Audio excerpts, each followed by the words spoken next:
নমস্কাৰ প্ৰিয় বন্ধুসকল, অসমীয়া ৰাইফল নামৰ ইউটিউব চেনেললৈ স্বাগতম জনাইছোঁ। য'ত আমি আছামিজ এষ্ট্ৰলজি বিষয়ক বিভিন্ন ভিডিঅ' আলোচনা কৰোঁ।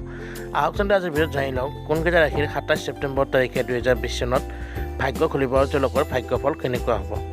লগতে অনুৰোধ জনাওঁ যে আমাৰ ভিডিঅ'বিলাক যদি ভাল পায় তেনেহ'লে লাইক কমেণ্ট শ্বেয়াৰ কৰাৰ লগতে সদায় দৰে এষ্ট্ৰলজি বিষয়ক ভিডিঅ' হ'বলৈ আমাৰ চেনেলটো ছাবস্ক্ৰাইব কৰি দিব। আহক এতিয়া মূল ভিডিঅ'লৈ আমি আগবাঢ়ি যাওঁ। বন্ধুসকল, 27 ছেপ্টেম্বৰ 2020 চনত এই ৰাশিকেইটা বিশেষ ধৰণৰ ভাগ্য খোল খাব।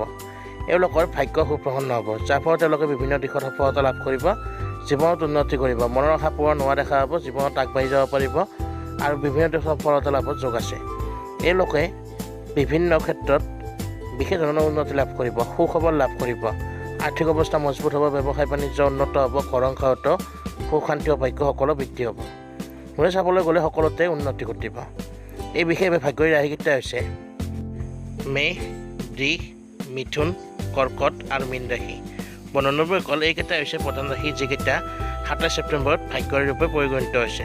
যদি ভিডিঅ'টো চাই ভাল পালে লাইক কমেণ্ট শ্বেয়াৰ কৰি দিব আৰু সদায় দৰে এষ্ট্ৰলজি বিষয়ক ভিডিঅ' হ'বলৈ আমাৰ চেনেলটো ছাবস্ক্ৰাইব কৰি দিব। ধন্যবাদ।